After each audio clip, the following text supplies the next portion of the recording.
Alors bonjour à tous et bienvenue dans cette nouvelle vidéo dans laquelle on va continuer à faire des petits exercices sur les suites numériques. Et là pour cette vidéo, ce sera même plus précisément sur les suites géométriques. Et donc là on va parler un petit peu argent puisqu'on va considérer une somme initiale, donc un capital de 2300 € qu'on dépose sur un livret à la banque. Et ce livret, il a 3,5% d'intérêt chaque année. On suppose que le taux d'intérêt ne change pas d'une année à l'autre, c'est toujours 3,5%. Et puis, on va introduire une suite UN qui va correspondre à la valeur de l'épargne, donc de l'argent qui est sur le livret, après N années. Et donc, pour ceux qui ne sont pas familiers avec la notion d'intérêt, en fait, 3,5% d'intérêt, ça veut dire que chaque année, la banque va rajouter sur le livret 3,5% de la somme qui s'y trouvait. Donc, par exemple, si on partait d'un capital de 100 €, eh bien, la première année, elle rajouterait 3,5 €, ce qui amènerait le capital à un total de 103,5 €. Et puis l'année d'après, on gagnerait à nouveau 3,5%, mais cette fois-ci de 103,5 €, donc un petit peu plus que 3,5 €, et ainsi de suite. Et puis au niveau des questions qu'on va se poser, ça sera quelle est la valeur de U0, quelle est la nature et l'expression de UN, et puis combien d'années est-ce qu'il faudra attendre pour que le montant initial soit doublé grâce aux intérêts, ou bien soit triplé. Donc là, si on commence par le début, eh bien, U0, c'est, d'après la définition de la suite UN, c'est le montant après 0 année. Donc c'est le montant initial, en fait. Et d'après l'énoncé, ça, c'est 2300 €. Ah oui, et d'ailleurs, je profite, avant de continuer, de faire un petit peu d'auto-promo, puisqu'en fait, cet exercice, il est extrait d'un livre que j'ai publié en août 2025.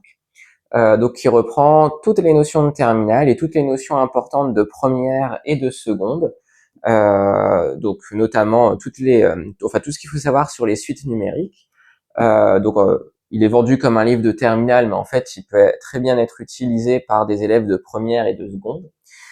Et donc il est disponible sur le site de l'éditeur, donc Ellipse, ou bien à la Fnac, ou même sur Amazon.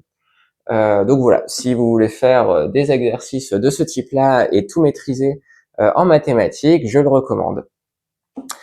Donc maintenant qu'on a dit ça, on peut retourner sur l'exercice, et donc maintenant on va essayer de trouver, enfin je sais pas qu'on va essayer, on va trouver la nature de la suite UN. Donc là, donc chaque fois on a une augmentation de 3,5% du capital. Et une augmentation de 3,5%, ça revient à multiplier par un facteur 1,035. Ce qui veut dire en fait que pour tout entier naturel n, eh bien on va avoir le terme de rang n plus 1 qui sera égal à 1,035 fois le terme de rang un. Et donc là on reconnaît une suite géométrique, donc qui aura pour premier terme, donc U0 est égal à 2300, ça on l'a déjà dit, et une raison Q qui est égale à 1,035.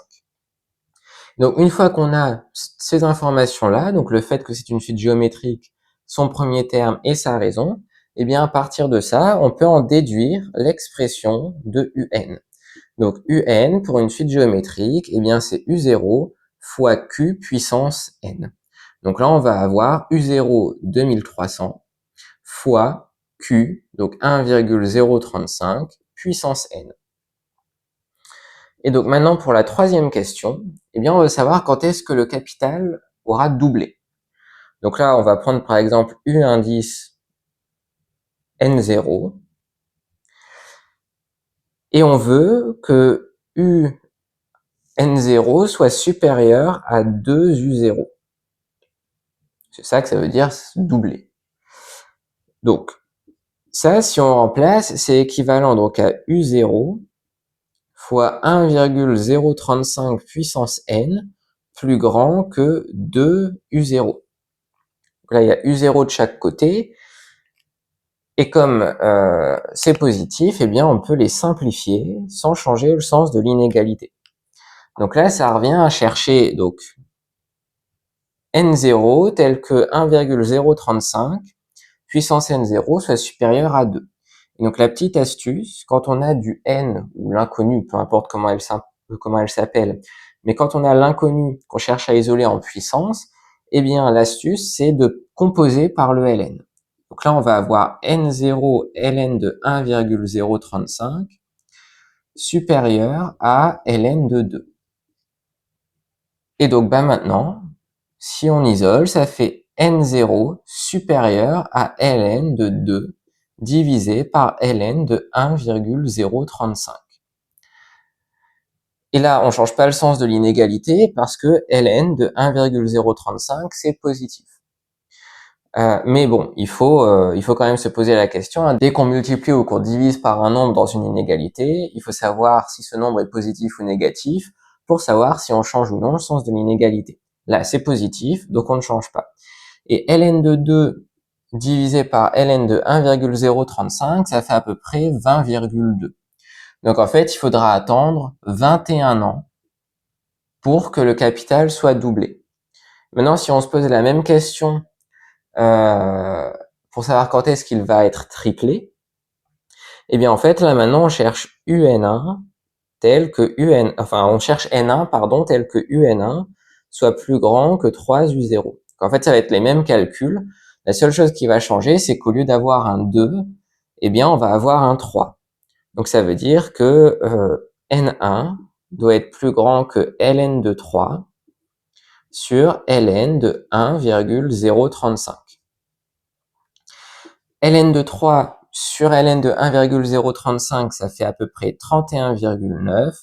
Donc ça veut dire qu'il faudra attendre 32 ans pour que le capital soit triplé. Et donc, eh bien, on a trouvé la réponse à la question 3, qui était la dernière question de l'exercice. Donc on va pouvoir s'arrêter là pour cette vidéo. Donc j'espère qu'elle vous aura été utile d'une façon ou d'une autre. Si c'est le cas, vous pouvez laisser un j'aime à la vidéo et vous abonner à la chaîne. Et je vous dis à bientôt pour de prochaines vidéos.